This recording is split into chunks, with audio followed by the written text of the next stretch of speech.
Okay, so ito tayo. Okay, so episode 34. Okay, the chi-square test of goodness of fit. Okay, aray.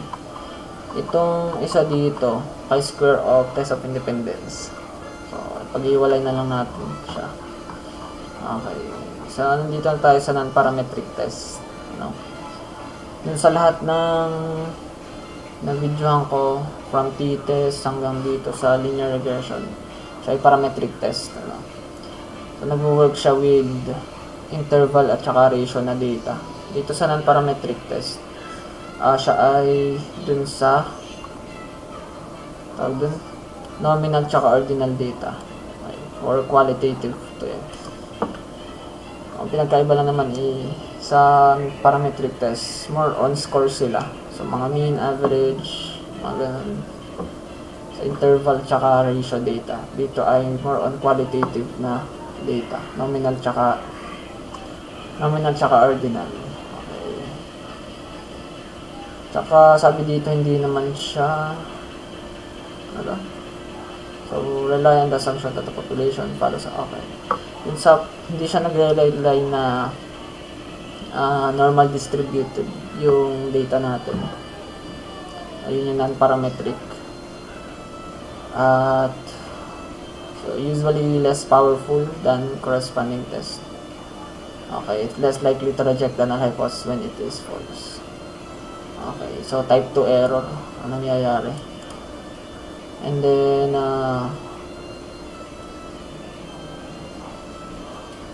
hindi ko naman kasi masabi na normal yung distribution niya. So kahit more on siya, ginagamit siya pag ang distribution is abnormal. And then dito sa non-parametric test, ang di-discuss lang natin ay chi-square. Kasi yun yung mismong commonly na ginagamit. So, focusing mainly on chi-square test. Basta non-parametric, nag-work siya sa nominal and ordinal data. Hindi siya more on mean and averages. Okay. So, the chi-square goodness of fit test is a test of difference between the observed frequencies and expected frequencies. Okay. Ito nga pala ay nag-work.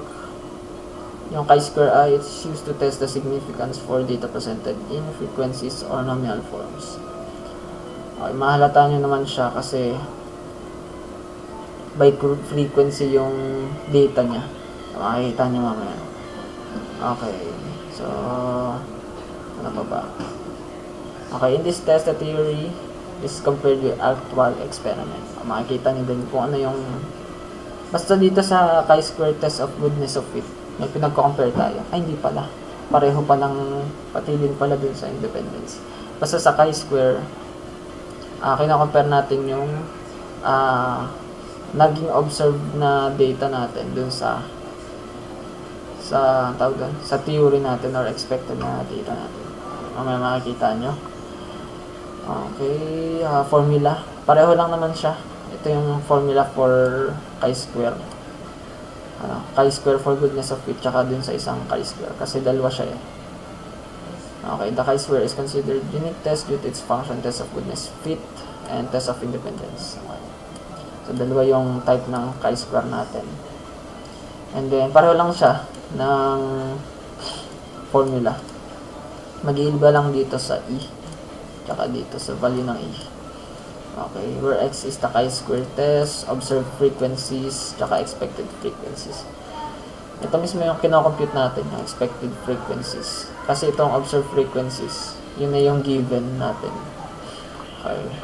So, example natin ay, the manager of certain bookstore decided to find out whether the computer books have an actual selling in a week.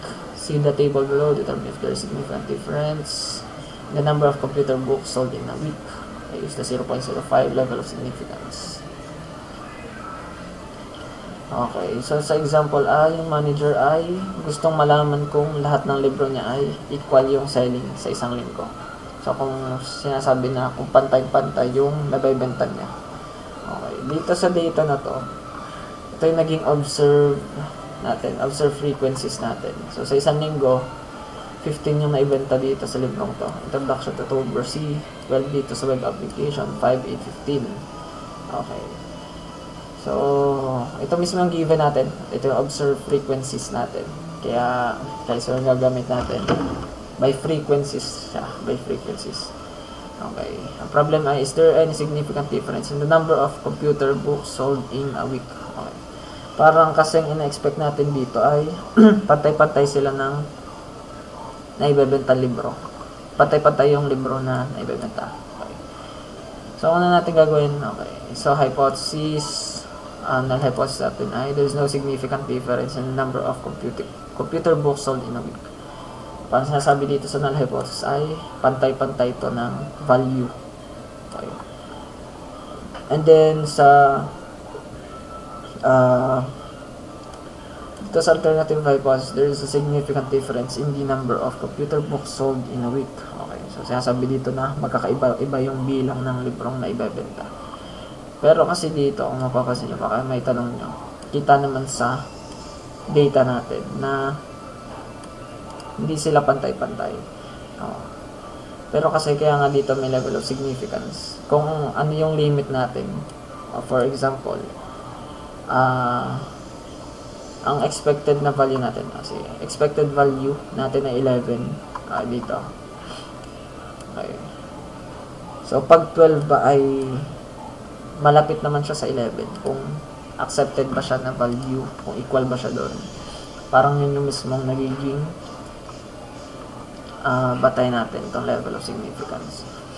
Okay, level of significance 0.05, degree of freedom, so n-1, may 5 tayo ditong libro. Yun yung mismong pinaka-formula niya. n-1, lagi naman. And then, x squared, 0.05. Ay, dito masik na away ko. 0.05. And then, 4. Okay, 9.49.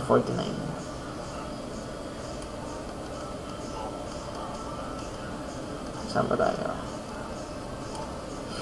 Okay, 9.49. And then yung E, yung expected values natin ay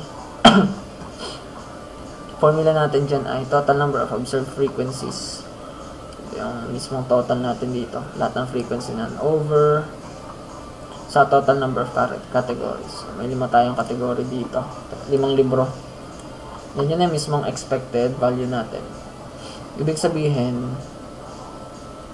yung 11 dito na value ay iniisip ng manager na lahat ng librong to 11 yung nabebenta per week. Yun yung i-test natin. Okay. Good. Statistical computation. So may 5 tayong category, 5 libro. And then ginawa natin tong table kasi para mas madali siyang para lang naman dito yan makompute. Okay. So, observe frequencies. Ito yung mismong given na data. 15, 12, 5, 8, 15. Expected value, puro 11 siya. Kasi sinasabi nga natin na equal lahat ng maibebenta ng libro. So, ibig sabihin, lahat ng librong to, 11 yung nabebenta per week. Yun yung expected natin. Na-expect ng manager na naibebenta niya. Pero ito naman yung mismong tunay. Observe. Then, 0. O minus E, then square, and then over E. So, compute lang natin to para makuha natin yung mismong chi-square test. Yung value ng chi-square test. Ito yung formula mismo. So, ito na yung mismong value natin. Pagkatapos natin square over E. Okay. So, isa-isa siya. Makukuha natin dito. Divide natin sa 11. Ito. Then, sum nyo siya. Then, ito na mismo yung ating value ng chi-square. Then, decision rule. So, if the computed chi-square is greater than the tabular value, reject the hypothesis. So, ganun din siya. Kung makompute natin ay greater than sa mismong critical value, reject natin yung null hypothesis. So, pareho lang siya dun sa parametric test natin. Then, conclusion. So, since mas mababa ang nakuha natin, kaysa dun sa ating 9.49. Galing siya dito sa table. Then the null hypothesis will be accepted. Okay. So retain yung null hypothesis. Thus there is no significant difference in the number of computer books sold in a week.